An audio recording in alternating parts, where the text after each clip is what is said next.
ಪ್ರೀತಿಯ ಓದುಗ ಬಂಧುಗಳಿಗೆ ಈ ನಿಮ್ಮ ಶಿಲ್ಪಾ ಎಂ ಶಿವಪಾರು ಮಾಡುವ ನಮಸ್ಕಾರಗಳು. ಕಲ್ಯಾಣ ಪ್ರೇಮ ಕಲ್ಯಾಣ ಭಾಗ 2 27ನೇ ಸಂಚಿಕೆ. ತನ್ನೆದುರು ತಲೆ ತಗ್ಗಿಸಿ ನಿಂತ ಡಾಕ್ಟ್ರನ್ನೇ ದಿಟ್ಟಿಸಿ ನೋಡುತ್ತಿದ್ದ ದಯಾ ದೀಕ್ಷಾಗೆ ತಲೆ ಎತ್ತಲಾಗಲಿಲ್ಲ. "ಏನ್ ಹೇಳುದ್ರಿ ಡಾಕ್ಟ್ರೇ? ಒಂಟಿ ಹೆಣ್ಣು ಅಂತ ಮೈಕೈ ಮುಟ್ಟಕ್ ಬತ್ತಿವ್ನ ನಾನು. ಒಸಿ ತಿಳಿದು ಮಾತಾಡಿ ಅಂತ ಆಸೆ ಚಪಲ ನಂಗಿಲ್ಲ. ಒಂಟಿ ಹೆಣ್ಣ ಮುಟ್ಟಿ ಆಸ ತೀರಿಸಿಕಳ್ಳ ನೀಚ್ನನ್ ಮಗ ಅಲ್ಲ ನಾನು. ಒಸಿ ತಾಳ್ಮಕ್ ತಕಳಿ. ಇದು ಹಳ್ಳಿ. ದುಡುಕಿನಂಗ ಹೊಡೆದಂಗ ಇನ್ಯಾರಿಗಾರ ಹೊಡುದ್ರ ತಿರುಗಿಸಿ ಕೆನ್ನ ಅದ್ರೋಗಂಗ ಕೊಡ್ತಾರ. ನಿಮ್ಮ ಜೀವನದಾಗ ಕೆಟ್ಟ ಗಂಡ್ಸ ನೋಡಿವ್ನಿ ಅಂತ ಎಲ್ಲಾರ್ನೂವೆ ಹಂಗೆ ನೋಡ್ಬ್ಯಾಡಿ. ನಂಗಿರ ಕ್ವಾಪಕ್ಕ ತಿರುಗಿಸಿ ಕೊಟ್ರ ಎದ್ದೋಳಕ್ಕೆ 4 ದಿನ ಬೇಕು. ಏನೋ ಚಿಕ್ಕೋರು ಬಾರಿ ನೊಂದಿವ್ರಿ ಅಂತ ಹಲ್ಲು ಕಚ್ಕಂಡ್ ಹೋಯ್ತಾವ್ನಿ. ಒಸಿ ನೋಡಿ ಮಾಡಿ ನಡ್ಕಳಿ. ಹಾವು ನಿಮಗ ಕಚ್ಚುತ್ತ ಅಂತ ಕೂಗದೆ ಎಳ್ಕಂದಿ. ಆಗೆಲ್ಲೋ ನಿಮ್ಮ ಮೈ ಸೋಕಿರ್ಬೇಕು ಅಷ್ಟೇ. ನಿಮ್ಮ ಭಯ ಅರ್ಥ ಆಯ್ತದ. ಹಂಗಂತ ಹೆಣ್ಮಕ್ಕಳ ಕೈನಲ್ಲಿ ಹೊಡೆತ ತಿಂದ್ಕಂಡು ನಾಚ್ಕೆ ಇಲ್ದೆ ಹೋಗಕ್ಕಾಗಕಿಲ್ಲ" ಎನ್ನಲು ದೀಕ್ಷಾಗೆ ಮಾತು ಹೊರಳಲಿಲ್ಲ. ಅಳು ಬಂದು ಬಿಟ್ಟಿತ್ತು. ಬಿಕ್ಕಲು ಆರಂಭಿಸಿದ್ದಳು. ಕಣ್ಣಿಂದ ಹನಿಗಳು ಉದುರಲು ದಯಾ ಮಾತು ನಿಂತವು. ಅವನಿಗೂ ಹೆಚ್ಚಿಗೆ ರೇಗಿಬಿಟ್ನ ಅನ್ನಿಸಿತ್ತು. ಅವಳ ಕಷ್ಟ ಸುಖ ಆರ್ಯ ಆದಿ ಹಳೇ ಡಾಕ್ಟರಿಂದ ತಿಳಿದಿದ್ದವನಿಗೆ ಅವಳ ಸ್ಥಿತಿ ಅರ್ಥವಾಗುತ್ತಿತ್ತು. ಆದರೆ ಅವಳು ಕೊಟ್ಟ ಏಟಿನಿಂದ ಆಡಿದ ಮಾತಿನಿಂದ ಕೋಪ ಕೂಡ ಬಂದಿತ್ತು. ಬೈದು ಬಿಟ್ಟ. ಈಗ ಅವಳ ಕಣ್ಣೀರು ನೋಡಿ ತಾನೇ ನೊಂದುಕೊಂಡ. "ಕ್ಷಮಿಸಿ. ಅದು ಹಾವಿದೆ ಅಂತ ಗೊತ್ತಿರ್ಲಿಲ್ಲ. ನಿಮ್ಮ ಕೈ ಮೈ ಸೋಕಿದಾಗ ಭಯ ಆಯ್ತು. ಭಯದಲ್ಲಿ ಹೊಡೆದು ಬಿಟ್ಟೆ. ಕ್ಷಮಿಸಿ ಬಿಡಿ" ಎಂದು ಕೈ ಮುಗಿದು ಆಸ್ಪತ್ರೆ ಒಳಗೆ ಓಡಿಬಿಟ್ಟಳು. ಅಯ್ಯೋ, ಅಳ್ತಾ ಹೋದ್ರಲ್ಲ ಡಾಕ್ಟ್ರು. ಜಾಸ್ತಿ ನೊಂದುಕೊಂಡ್ರೇನೋ. ಏನ್ ಮಾಡನು? ಹೋಗಿ ಸಮಾಧಾನ ಮಾಡನೆ. ನಾನು ಸಮಾಧಾನ ಮಾಡಕ ಆದದ. ಆಮ್ಯಾಕ್ ಒಂದೋಗಿ ಇನ್ನೊಂದಾಯ್ತುದ. ಇನ್ನೊಂದು ಏಟ್ ಬಿದ್ರ ಏನ್ ಮಾಡದು? ಇರ್ಲಿಂದ ಮೊದ್ಲು ಹೋಗುಮ ಎಂದು ಕೈ ತೊಳೆದು ಇನ್ನೊಬ್ಬ ವ್ಯಕ್ತಿಗೆ ಗಿಡ ಹಾಕಲು ಹೇಳಿ ಹೊರಟು ಬಿಟ್ಟ. ಒಳಬಂದು ಚೇರ್ ಒರಗಿ ಕುಳಿತವಳು ಇನ್ನೂ ಅಳುತ್ತಲೇ ಇದ್ದಳು. "ನೀನ್ಯಾಕೆ ಇನ್ನೂ ಅಳ್ತಾ ಇದ್ದೀಯ? ಇಲ್ಲಿ ನೋವಾಗಿರೋದು ಅವರಿಗೆ ತಾನೆ. ನಿನಗೆ ಏನೂ ತೊಂದ್ರೆ ಆಗಿಲ್ಲ. ಹಾವಿಂದ ಬಚಾವ್ ಮಾಡಿ ಏಟು ತಿಂದದ್ದು ಅವರಲ್ವಾ? ನೀನ್ಯಾಕೆ ಅಳ್ತೀಯ" ಎಂದು ಮನಸ್ಸು ಅಣುಕಿಸಲು ಕಣ್ಣೊರೆಸಿಕೊಂಡು ಮತ್ತೆ ಕ್ಷಮೆ ಕೇಳಲು ಹೊರಗೆ ಬಂದಳು. ಆ ಬೇರೆ ವ್ಯಕ್ತಿ ಇದ್ದಾನಷ್ಟೇ. ದಯಾ ಇಲ್ಲ. ಅವರೆಲ್ಲಿ? ಮೆಲ್ಲನೆ ಕೇಳಲು ದಯಾ ಆಗ್ಲೇ ಹೋದ್ನ ಡಾಕ್ಟ್ರಮ್ಮ. ನೀವು ಹೊಡಿಬಾರ್ದಿತ್ತು. ಪಾಪ ಅವ್ವ ಇಲ್ದಿರೋ ತಬ್ಬಲಿ ಗಂಡು. ಬಾರಿ ಒಳ್ಳೆ ಗಂಡು. ಯಾವ ಹೆಣ್ಣು ಮಕ್ಕಳ ಜೊತಲೂ ಕೆಟ್ಟದಾಗಿ ನಡ್ಕಳಕಿಲ್ಲ ಕಣವ್ವ. ಅಪರಂಜಿ ಅವ. ಒಸಿ ಕ್ವಾಪಿಷ್ಟ ಅಷ್ಟೇ.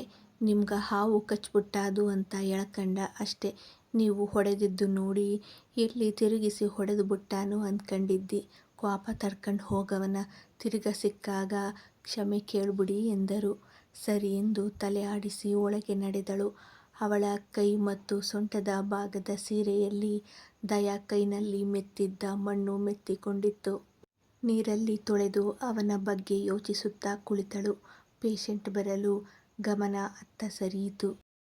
ದೀಪುಗೆ 4 ತಿಂಗಳು ತುಂಬಿತ್ತು. ಮೈಕೈ ತುಂಬಿಕೊಂಡು ದಪ್ಪ ಆಗುವುದರ ಜೊತೆಗೆ ಆಕ್ಸಿಡೆಂಟ್ನಿಂದ ಪೆಟ್ಟಾಗಿದ್ದ ಸೊಂಟದ ನೋವು ಈಗ ಮತ್ತೆ ಕಾಣಿಸಿಕೊಂಡಿತ್ತು. "ರೀ, ಸೊಂಟ ತುಂಬ ನೋವಾಗ್ತಿದೆ. ಚಿಕ್ಕಿ ರಾತ್ರಿ ನಿದ್ದೆ ಮಾಡೋದೇ ಕಷ್ಟ ಆಯ್ತು" ಎಂದು ಗಂಡನ ಎದೆಗೆ ಒರಗಿದವಳ ನೋವು ನೋಡದಾದ. ಅಂದೇ ಕೆಲಸಕ್ಕೆ ರಜೆ ಹಾಕಿ ಆಸ್ಪತ್ರೆಗೆ ಕರೆದುಕೊಂಡು ಹೋಗಿದ್ದ. ಬೆನ್ನಿಗೆ ಹಚ್ಚಲು ಔಷಧಿ ಕೊಟ್ಟಿದ್ದರು. ಪ್ರಿಯಾರು ಔಷಧಿ ಹಚ್ಚಿ ಬಿಸಿ ನೀರು ಹಾಕಿ ಸ್ನಾನ ಮಾಡಿಸಿದರೂ ಕಡಿಮೆ ಆಗಲಿಲ್ಲ. ಮತ್ತೆ ರಾತ್ರಿ ಅದೇ ನೋವು. ನಿದ್ದೆ ದೂರಾಗಿತ್ತು. ಬೆಳಗ್ಗೆ ತಾನೇ ಸಪ್ತರಿಗೆ ಕರೆ ಮಾಡಿದ್ದ ಅಕ್ಷಯ್. ಮಗಳ ಧ್ವನಿ ಕೇಳಿಯೇ ಅವಳ ನೋವು ಕಂಡುಹಿಡಿದು ಬಿಟ್ಟರು. "ಮಗಳೇ, ಇಲ್ಲಿ ಪಂಡಿತರ ಬಳಿ ಅಪ್ಪನ್ನ ಕಳುಹಿಸ್ತೀನಿ. ಔಷಧಿ ತಗೋ ಬರ್ತಾರೆ. ಆ ಔಷಧಿಯನ್ನೇ ಹಚ್ತಾ ಇರು ದೀಪು" ಎಂದು ಸಮಾಧಾನ ಮಾಡಿ ಅಕ್ಷಯ್ಗೆ ಫೋನ್ ಕೊಡಲು ಹೇಳಿದರು. "ಹೇಳಿ ಅತ್ತೆ" ಎಂದ ಮೆಲುವಾಗಿ. "ಅಳಿಯಂದ್ರೆ ನಿಮ್ಗೆ ಬೇಸರ ಆಗತ್ತೆ ಅಂತ ಗೊತ್ತು. ಆದ್ರೂ ದೀಪು ಆರೋಗ್ಯದ ದೃಷ್ಟಿಯಿಂದ ಕೇಳ್ತಾ ಇದ್ದೀನಿ. 5 ತಿಂಗಳಿಗೆ ಸೀಮಂತ ಮಾಡಿ ಕಳುಹಿಸಿಕೊಡಿ" ದಿನ ಕಳೀತಾ ದೇಹ ಕೂಡ ದಪ್ಪ ಆಗತ್ತೆ. ನೋವು ಜಾಸ್ತಿ ಆದರೆ ಕಷ್ಟ. ಇಲ್ಲಿ ಆದರೆ ನಾನು ನೋಡ್ಕೋತೀನಿ ಅವಳನ್ನು. ನೀವು ವಾರಕ್ಕೊಮ್ಮೆ ಬನ್ನಿ, ದಯವಿಟ್ಟು ಬೇಸರ ಮಾಡ್ಕೋಬೇಡಿ. ಇದು ದೀಪು ಆರೋಗ್ಯದ ವಿಷಯ. ಮೊದಲೇ ತುಂಬ ನೋವು ತಿಂದಿದ್ದಾಳೆ, ಮತ್ತೆ ನೋವು ಹೆಚ್ಚಾದರೆ ಕಷ್ಟ ಎಂದು ಅಳಿಯನಿಗೆ ನಿಧಾನವಾಗಿ ತಿಳಿಸಿದರು. ಅವರ ಮಾತೆ ಜೇನಿನಲ್ಲಿ ಅದ್ದಿದಂತೆ. ನಿರಾಕರಿಸಲು ಸಾಧ್ಯವಿಲ್ಲ. ಜೊತೆಗೆ ಪ್ರಾಣಕ್ಕಿಂತ ಹೆಚ್ಚಾಗಿ ಪ್ರೇಮಿಸುವ ಮಡದಿ ನೋವು ಕಂಡವ ಅಮ್ಮನ ಆರೈಕೆಯಲ್ಲಿ ಅವಳ ನೋವು ಕಡಿಮೆ ಆಗಲಿ ಸಾಕೆಂದು. ಸರಿ ಅತ್ತೆ, ನೀವು ಹೇಳಿದ ಹಾಗೆ ಆಗಲಿ. ಒಳ್ಳೆ ದಿನ ಕೇಳಿ ಹೇಳಿ, ಸೀಮಂತಕ್ಕೆ ತಯಾರಿ ಮಾಡ್ತೀನಿ ಎಂದ.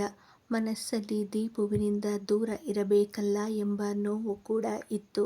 ಅದನ್ನು ಅರಿತವಳಂತೆ ಗಂಡನ ಕೊರಳಲ್ಲಿ ಮೊಗದೂರಿ ಬೆನ್ನು ದಡವುತ್ತಾ ಕುಳಿತಳು ದೀಪು. ಸಂಜೆ ಎಲ್ಲರೂ ಮನೆ ತಲುಪಿದ ನಂತರ ರುದ್ರಪ್ಪರ ಆಗಮನವಾಗಿತ್ತು. ರೀ, ದೀಪು ಫೋನ್ ಮಾಡಿದ್ಲು. ಬೆನ್ನು ಮತ್ತೆ ನೋವು ಕಾಣಿಸಿಕೊಂಡಿದೆಯಂತೆ. ಮಾವಯ್ಯ ಪಂಡಿತರ ಬಳಿ ಹೋಗಿ ಬಂದ್ರು. ನಾಳೆ ಎಣ್ಣೆ ಕೊಡ್ತಾರೆ, ತಗೊಂಡು ಹಾಗೆ ದೀಪುಗೆ ಸೀಮಂತ ಮಾಡೋದಕ್ಕೆ ಒಳ್ಳೆ ದಿನ ಕೇಳಿ ಬನ್ನಿ. ನೋವು ಹೆಚ್ಚಾದರೆ ಕಷ್ಟ, ಅದಕ್ಕೆ ಇಲ್ಲೇ ಇದ್ರೆ ಒಳ್ಳೆಯದು ಅಂತ ಅಳಿಯಂದ್ರಿಗೆ ಹೇಳಿದ್ದೀನಿ. ಆಯ್ತು, 5 ತಿಂಗಳಿಗೆ ಸೀಮಂತ ಮಾಡಿ ಕಳುಹಿಸ್ತೀನಿ ಅಂದ್ರು ಎನ್ನಲು ಮಡದಿಯ ನೋಡಿ ಸರಿ ಎಂದು ತಲೆ ಆಡಿಸಿದವರು ತಕ್ಷಣ ಮಗಳಿಗೆ ಫೋನ್ ಮಾಡಿದ್ದರು. ನಂತರ ತಮ್ಮಂದಿರು ಫೋನ್ ಮಾಡಿ ಅಜ್ಜಿ, ತಾತ ಎಂದು ಎಲ್ಲರೂ ಅವಳ ಕಾಳಜಿ ಭರಿತ ದೂರು ಕೇಳಿದ್ದರು. ನನಗೆ ಹೇಳಿಯೇ ಇಲ್ಲ, ಹೇಳೋದಲ್ವಾ ಎಂದು ಎಲ್ಲರ ಪ್ರೀತಿ ಕಾಳಜಿಯಲ್ಲಿ ತೇಲಿದ್ದಳು ದೀಪು.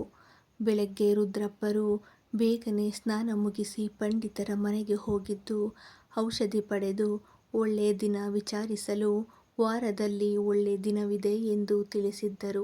ಮನೆಗೆ ಬಂದು ಸಪ್ತರಿಗೆ ವಿಷಯ ಮುಟ್ಟಿಸಿ ದೀಪುಗೂ ತಿಳಿಸಿದ್ದರು. ಎಲ್ಲರೂ ವಾರದಲ್ಲಿ ದೀಪು ಮನೆಗೆ ಬರುವಳು ಎಂದು ಖುಷಿಪಟ್ಟರೆ ಅಕ್ಷಯ್ ಮಾತ್ರ ಇಬ್ಬಂದಿಗೆ ಸಿಲುಕಿದ್ದ. ಕಳುಹಿಸಿದರೆ ತನಗೆ ಒಂಟಿತನ, ಉಳಿಸಿಕೊಂಡರೆ ಅವಳ ನೋವು. ಸದ್ಯಕ್ಕೆ ತನ್ನ ಒಂಟಿತನವೇ ಇರಲಿ, ಮಡದಿ ನೋವು ಸಹಿಸಲಾರೆ ಎಂದು ಸೀಮಂತಕ್ಕೆ ಬಟ್ಟೆ ಒಡವೆ ತರಲು ನಿಂತ. ಬೆನ್ನು ನೋವಿನ ಕಾರಣ ತಾನು ಹೋಗದೆ ಅಕ್ಷಯ್ಗೆ ಸೀರೆ ಒಡವೆ ತರಲು ಹೇಳಿದ್ದಳು. ಆದರೂ ವಿಡಿಯೋ ಕಾಲ್ ಮಾಡಿ ಮಡದಿ ಆಯ್ಕೆ ಕೇಳುತ್ತಿದ್ದ. ಅಪಾರ್ಟ್ಮೆಂಟ್ ಸಮೀಪದ ಹಾಲ್ನಲ್ಲಿ ಸೀಮಂತ ಮಾಡಲು ತಯಾರಿ ನಡೆಸಿದ್ದ. ಇತ್ತ ಮಗಳಿಗಾಗಿ ರುದ್ರಪ್ಪ ಬಂಗಾರ ಕೊಳ್ಳುವ ತಯಾರಿಯಲ್ಲಿದ್ದರೆ, ಗುಟ್ಟಾಗಿ ಸಹೋದರರು ಕೂಡ ಅಕ್ಕನಿಗೆ ಉಡುಗೊರೆ ತಯಾರಿ ನಡೆಸಿದ್ದರು. ದೀಕ್ಷಾಗೆ ದಯಾನದ್ದೇ ಯೋಚನೆ ಆಗಿತ್ತು. ಮತ್ತೆ ಕ್ಷಮೆ ಕೇಳಬೇಕು ಎಂದುಕೊಂಡಿದ್ದಳು. ಆದರೆ ಅವ ಅವಳ ಕಣ್ಣಿಗೆ ಕಾಣಿಸಿಕೊಳ್ಳಲೇ ಇಲ್ಲ. ಮನಸ್ಸು ಚಡಪಡಿಸುತ್ತಿತ್ತು. ಕೋಪ, ಅಸಹಾಯಕತೆ, ಅವಮಾನದಿಂದ ಧನಂಜಯನಿಗೆ ಹೊಡೆದಿದ್ದಷ್ಟೇ ಬಿಟ್ಟು ಯಾರಿಗೂ ಕೈಯೆತ್ತದವಳು ಒಳ್ಳೆ ವ್ಯಕ್ತಿ ದಯಾಗೆ ಕೈ ಮಾಡಿಬಿಟ್ಟೆ ಎಂದು ಕೊರಗುತ್ತಿದ್ದಳು. ಆದರೆ ದಯಾ ಅದಾಗಲೇ ಅವಳ ಕ್ಷಮಿಸಿ ನೆಮ್ಮದಿಯಾಗಿದ್ದ.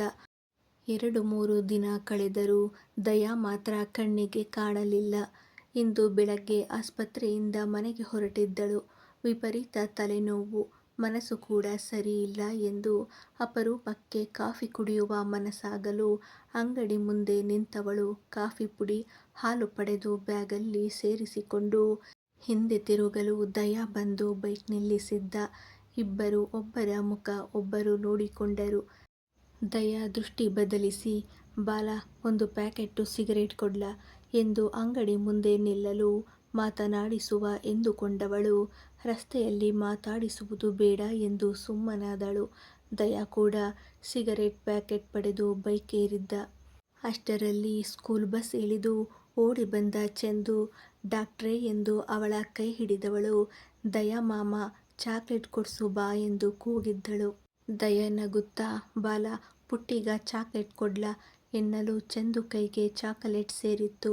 ದೀಕ್ಷಾ ಕೈ ಹಿಡಿದೆ ದಯಾ ಹತ್ತಿರ ನಡೆದು ಥ್ಯಾಂಕ್ಯೂ ಮಾಮ ಎಂದಳು. ನಕ್ಕವ ತಲೆ ಎತ್ತಿ ಡಾಕ್ಟ್ರನ್ನ ನೋಡಲಿಲ್ಲ. ಅವಳಿಗೆ ಸಣ್ಣದಾಗಿ ಸಿಟ್ಟು ಬಂದಿತ್ತು, ತನ್ನತ್ತ ನೋಡದೆ ಉಳಿದವನ ಮೇಲೆ. ಜೊತೆಗೆ ಕೈನಲ್ಲಿದ್ದ ಸಿಗರೇಟ್ ಪ್ಯಾಕೆಟ್ ನೋಡಿ ಕೋಪ ಹೆಚ್ಚಾಗಲು ಹೆಚ್ಚು ಯೋಚಿಸದೆ ದಯಾ ಕೈನಿಂದ ಸಿಗರೆಟ್ ಪ್ಯಾಕೆಟ್ ಕಿತ್ತು ಪಕ್ಕದಲ್ಲಿದ್ದ ಮೋರಿಗೆ ಎಸೆದುಬಿಟ್ಟಳು. ಅವಳ ವರ್ತನೆಗೆ ದಯಾ ಶಾಕ್ ಆದರೂ ಅವಳನ್ನ ಮಾತಾಡಿಸದೆ ಉಳಿದ.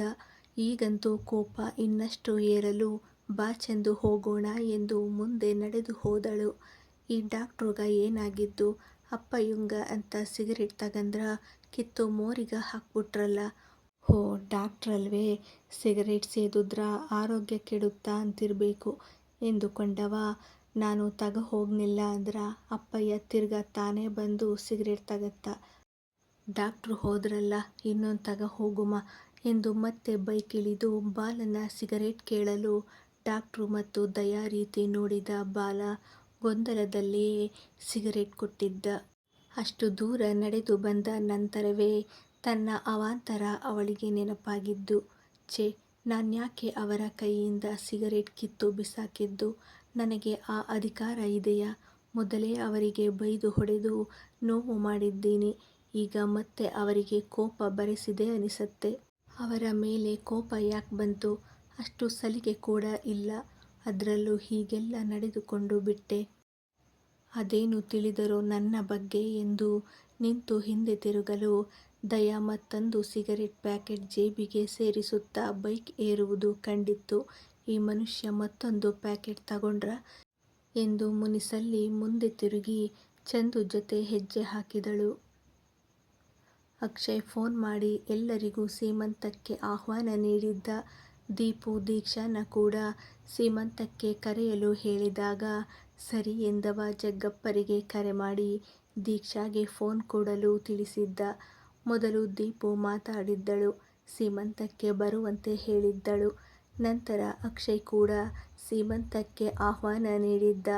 ಬರುವುದಾಗಿ ಹೇಳಿ ದೀಪು ಆರೋಗ್ಯದ ಬಗ್ಗೆ ವಿಚಾರಿಸಿದ್ದಳು. ನಂತರ ಅವಳ ಕಂಗಳು ಖುಷಿಯಲ್ಲಿ ತುಂಬಿಕೊಂಡವು. ಸೀಮಂತ ನಾಳೆ ಎನ್ನುವಂತೆ ರುದ್ರಪ್ಪ ದಂಪತಿಗಳು ಸೋಮಪ್ಪ ದಂಪತಿಗಳ ಜೊತೆ ಚಂದು ದೀಪು ಮನೆ ತಲುಪಿದ್ದರು. ಉಳಿದವರು ಬೆಳಗ್ಗೆ ಹೋಗುವುದು ಬಾಕಿ ಇತ್ತು. ಊರಿನ ತಮ್ಮ ಬೀದಿಯವರನ್ನೆಲ್ಲ ಬಸ್ ಮಾಡಿ ಕರೆದೊಯ್ಯಬೇಕಿತ್ತು. 3 ಅಣ್ಣ ತಮ್ಮಂದಿರು ದಯಾ ಮತ್ತು ಜಗ್ಗಪ್ಪ. ಬಸ್ ಮಾಡಿರುವ ಕಾರಣ ದೀಕ್ಷಾ ಕೂಡ ಅಂದು ರಜೆ ಹಾಕಿ ಬಸ್ಸಲ್ಲಿ ಹೋಗಲು ಬಂದರೆ, ಅತ್ತ ಭೈರಪ್ಪ ಬಸ್ಸಲ್ಲಿ ಅಪ್ಪು ಅವನಿ ಕಳುಹಿಸಿ ತಾವು ದಂಪತಿಗಳು ತಮ್ಮ ಬೈಕಲ್ಲಿ ಹೋಗಲು ನಿರ್ಧರಿಸಿ ಬಂದಿದ್ದರು. ಬಸ್ಸಲ್ಲಿ ಹೋಗಲು ನಿರ್ಧರಿಸಿದ್ದ ಆರ್ಯ ಅವನಿ ಕಂಡಾಗ ನಿರ್ಧಾರ ಬದಲಿಸಿ ಕುಳ್ಳಿ ಜೊತೆ ಬೈಕ್ನಲ್ಲಿ ಜಾಲಿ ರೈಡ್ ಹೋಗುವ ಆಸೆ ಮೂಡಿ ನಿರ್ಧಾರ ಬದಲಿಸಲು ನಿಂತ. ಆದಿ, ಆರ್ಯ, ನಾವು ಬೈಕಲ್ಲಿ ಮುಂದ ಹೊಯ್ತೀವಿ. ಅವನಿ ಅಪ್ಪು ಬಸ್ಸಲ್ಲಿ ಬತ್ತಾರ. ಜಾಗ ಅದಲ್ವಾ ಎನ್ನಲು ಆದಿ ಸರಿ ಎಂದ. ಅವರು ಹೊರಟಿದ್ದರು. ಅವನಿ ಅಪ್ಪು ಜೊತೆ ದೀಕ್ಷಾ ಕೂಡ ಬಸ್ ಏರಿದ್ದಳು. ಆರ್ಯ ಚಡಪಡಿಸುತ್ತಿದ್ದ. ಲೋ ದೊಡ್ಡೋನೆ, ನಾನು ಹುಡುಗಿ ಜೊತಲಿ ಹಾಯಾಗಿ ಬರಾಕ ಒಂದು ಪ್ಲಾನ್ ಹೇಳು. ನಿನ್ನ ಬುಟ್ಟಿಗ ಅರುಣ ಬೇಗ ಬೀಳ್ಲಿ ಅಂತ ಆಶೀರ್ವಾದ ಮಾಡ್ತೀನಿ ಎಂದು ಕಿವಿಯಲ್ಲಿ ಪಿಸು ನುಡಿದಿದ್ದ. ಆದಿ ಹಣೆ ಚಚ್ಚಿಕೊಂಡವ. ಲೋ ಚಿಕ್ಕೋನೆ, ನಾನು ಲೆಕ್ಚರರ್ ಕಣೋ. ನಿನ್ ಕಣ್ಣಿಗೇನಾದ್ರೂ ಬೇರೆ ರೀತಿ ಕಾಣ್ತಾ ಇದೀನಾ? ಹೋಗಿ ಕೆಲಸ ನೋಡು. ನಾನೇನು ಅರುಣನ್ಗೆ ಬುಟ್ಟಿ ಹಿಡಿದು ನಿಂತಿಲ್ಲ. ಮುನಿಸಲ್ಲಿ ಉತ್ತರಿಸಿದ್ದ ಆದಿ. ಸಾಕು ಮೇಷ್ಟ್ರೆ ನಿಮ್ಮ ಡವ್ವು. ಮೀಸೆ ಬರಾಕು ಮುಂಚಿಂದಲೇ ತಾವು ಅರುಣಂಗ ಮನಸ್ಕೊಟ್ಟಾಗದ. ಹಳ್ಳಕ್ಕ ಬಿದ್ದಿದ್ರಲ್ಲಿ ನೀವೇ ಸೀನಿಯರ್ರು, ನಾನು ಜೂನಿಯರ್ರು ಅಂತ ನಂಗೂ ಗೊತ್ತು. ಡವ್ ಮಾಡದೆ ನಂಗ್ ಉಪ್ಕಾರ ಮಾಡಿ ಪುಣ್ಯ ಕಟ್ಕ. ಇಲ್ಲ ಆಕಾಶಂಗ ನಿನ್ ವೇಶ್ಯ ಹಾಕ್ಕೊಡ್ತೀನ್ ನೋಡು ಎಂದು ಹಾಕಿದ್ದ ಶರ್ಟ್ ಗುಂಡಿ ತೆರೆದು ಎದೆ ಮೇಲೆ ಬೆರಳಾಡಿಸಿ ನಿಂತ. ಆದಿ ಹಣೆ ಚೆಚ್ಚಿಕೊಂಡ. ಇವನ ಬ್ಲ್ಯಾಕ್ ಮೇಲ್ ನೋಡಿ ದಯಾ ಬೈಕೇರಿ ಬಂದ ಜಗ್ಗಪ್ಪ ಜೊತೆ. ಗುಣಾರ ಕರೆತಂದಿದ್ದ. ಆದಿ ಬಸ್ ಏರಿ ನೋಡಲು ಪೂರ್ತಿ ಸೀಟ್ಗಳು ತುಂಬಿದ್ದವು. ತನ್ನ ಚಿಕ್ಕೋನ ಪ್ರೀತಿಗೆ ಸಹಾಯ ಮಾಡಲೆಂದು ನಾಚಿಕೆ ಮುಜುಗರ ಬಿಟ್ಟು ಅವನಿ ಕುಳಿತಿದ್ದ ಸೀಟ್ ಬಳಿ ನಡೆದವ. ಅವ್ನಿ, ಒಂದು ಸಹಾಯ ಬೇಕಿತ್ತು ಎಂದ. ಹೇಳಿ ಸರ್ ಎಂದು ಎದ್ದು ನಿಂತಳು. ಅವಳ ರೀತಿಗೆ ಪಾಪದ ಹುಡುಗಿ, ನಮ್ ಚಿಕ್ಕೋನ್ ಜೊತೆ ಜೀವನ ತುಂಬ ಕಷ್ಟ ಇದೆ ಎಂದುಕೊಂಡವ. ಅದು ಪೂರ್ತಿ ಬಸ್ ತುಂಬಿದೆ. ಜಗ್ಗಪ್ಪ ಮತ್ತೆ ಗುಣಕ್ಕನಿಗೆ ಸೀಟ್ ಬೇಕು. ಈ ಸೀಟ್ ಅವರಿಗೆ ಬಿಟ್ಟು ನೀವು ನಮ್ಮ ಜೊತೆ ಬೈಕಲ್ಲಿ ಬರೋದಕ್ಕೆ ಆಗತ್ತಾ ಎಂದಿದ್ದ. ತಾನು ತುಂಟ ಆರ್ಯನ ಬೈಕಲ್ಲಿ ಹೋಗ್ಬೇಕು ಅನ್ನೋದು ಆ ಕ್ಷಣ ಮರೆತವಳು ಸರಿ ಎಂದು ಸಹಾಯಕ್ಕೆ ನಿಂತು ಬಸ್ಸಿನಿಂದ ಕೆಳಗಿಳಿಯಲು ನಿಂತಳು. ಆದರೆ ಅಪ್ಪು, ನಾನು ಬೈಕಲ್ಲಿ ಬರೋದಿಲ್ಲ, ನನ್ನ ಫ್ರೆಂಡಿದ್ದಾಳೆ ಬಸ್ಸಲ್ಲಿ, ನಾನು ಬಸ್ಸಲ್ಲೇ ಬರ್ತೀನಿ ತುಟಿಯುಬ್ಬಿಸಿ ಹೇಳಿದ್ದಳು. ಇವರ ಮಾತಿಗೆ ಕಿವಿಯಾಗಿದ್ದ ದೀಕ್ಷಾ ಮೇಲೆದ್ದವಳು.